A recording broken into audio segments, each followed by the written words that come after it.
Hi everyone, welcome back to the channel. I've come down to Point Peron this afternoon because the weather was supposed to be 100% high cloud cover, so of course nothing but blue skies behind me. Not a complete loss. I'm planning on sticking around for the sunset anyway, and I might hang around for a bit of astro photography afterwards. Sunrise is in about another 45-50 minutes, so I've just got to head down to Mushroom Rock, and you'll find out why it's called that in just a little while. But I've got to head down there now and just set up, make sure I get a good spot. Not too sure if anyone else is going to be around. There's a few people here this afternoon, but not too many on the beach. So I'll see what it's like when I get there.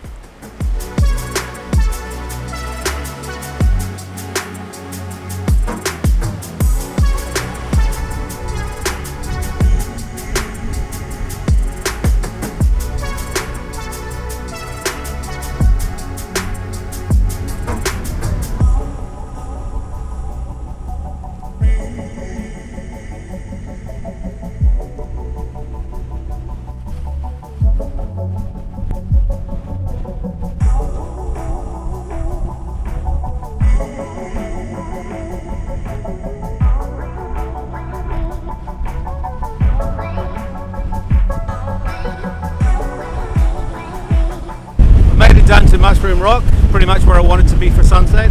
I've got about 10 minutes before actual sunset, but it is really windy, so hopefully that's not being picked up on the sound too much. I'll keep it quick.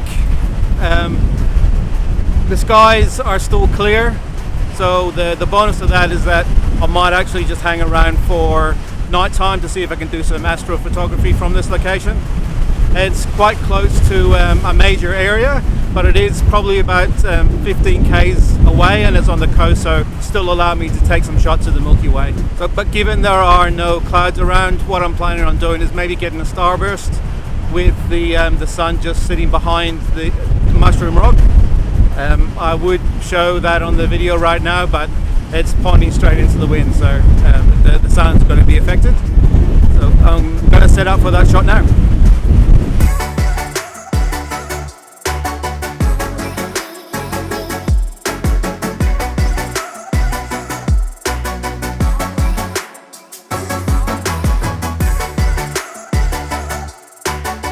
The sun has well and truly set now, so I thought I'd just take some time to set up my tracker. I thought while I was doing it, it's probably worthwhile just going through to explain how I set up my tracker, how I align it, how I get it ready for taking some astro shots. So what I have, I'm going to take my existing camera off. Now I have my geared head on top of this, so I actually want the geared head to be on top of the tracker, so I'm going to have to take this one off as well.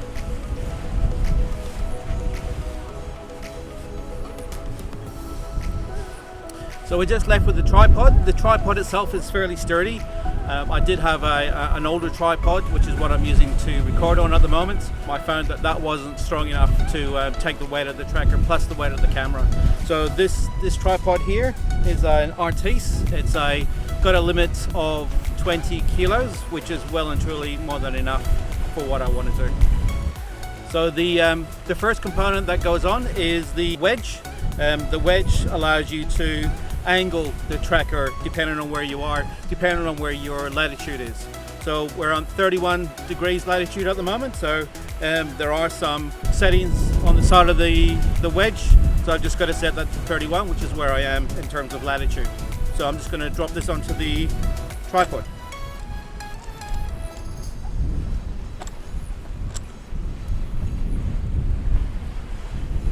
So I have to align the tracker to south. So basically just need to point it towards south, and given that I've already set the angle, that should point me straight to the southern point where the Earth rotates. So that's the bit that we need to focus on. So just going to do that now, just going to set this up and align it to be south. This bit can be a bit tricky. So I have an app that allows me to set this up. So I'm just a little bit off south at the moment, so I'm just going to move this around. I have a bit of a bevel on the bottom, so I just need to twist that around just so that I'm more pointing south. You'll also notice too that I'm trying to keep my phone as level as possible, because if I tilt it up and down too much, then it's going to give me a bad reading. The other thing that I should point out is that I have a leveling head on his, so I just need to make sure that the head itself is all nice and leveled based on where we are standing. So there is a spirit ball just on the wedge here, so I've just made sure that that was in the center. I'm just going to realign that.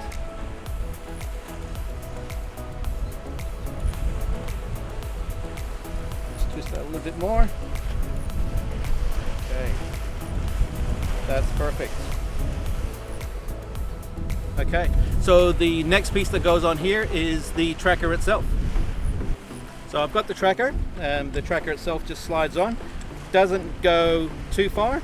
It's got a couple of additional screws just to line up a couple of other components that I'll look at in a minute. So generally what the purpose of this is, the Earth is currently rotating, and so the tracker itself counteracts that rotation, so that when we're looking at the stars, normally the stars themselves will move in a lot because the Earth is moving. So the tracker actually compensates for that by actually tracking the opposite way, so that the stars stay in the exact same place. So I'm just running out of daylight, so I'm going to be quick. So the next bit that goes on here will actually hold my camera. At the moment I have a Z mount.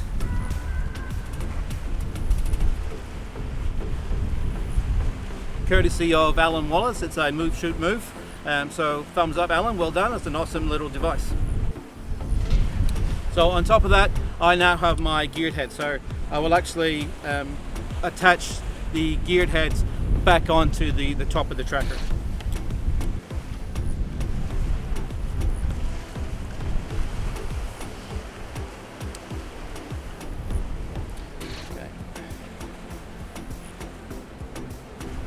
So now that that's all set up, just a matter of adding the camera.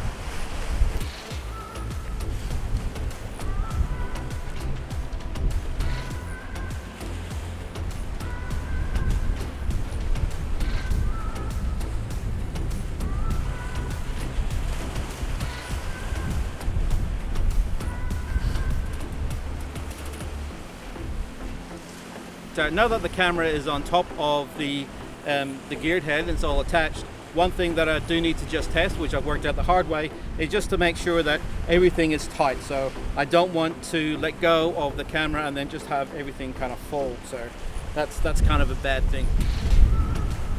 That all looks okay to me.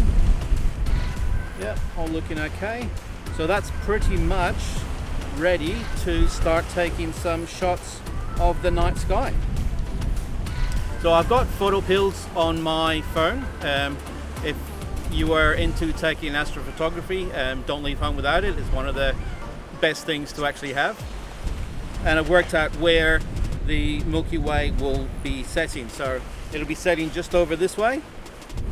So what I've actually done, given that I've still got a bit of daylight, I've actually come out here and tried to find a nice composition for a bit of foreground, and that's where I've set up the camera. So the Milky Way itself will be coming up over here, and probably in about an hour's time.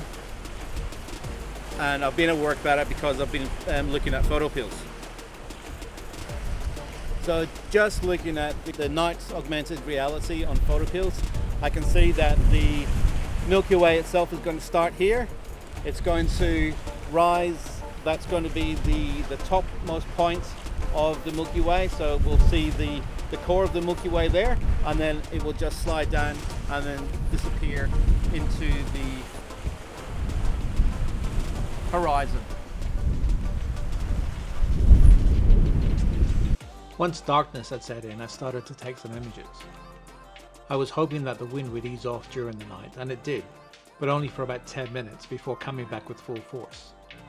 There was also a lot more light pollution than I expected, and more than there was the last time I was here, although that was about 2 years ago. I could visibly see the camera shaking as I was trying to take the shot, so I ended up removing the tracker from the tripod and just stacking some images instead. For each of the images that I took, the settings were ISO 800, which was the best I could do given the light pollution, f3.5 and 20 seconds. This was on a 16mm lens, so 20 seconds would make sure that it didn't have any star trails. Here is the final edited image from all the stacked photos that I took.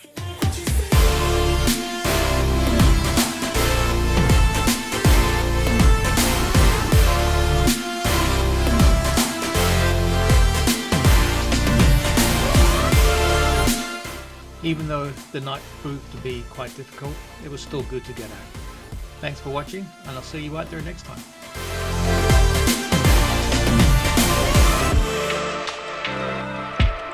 So I've just got to head. Sunrise is in a minute.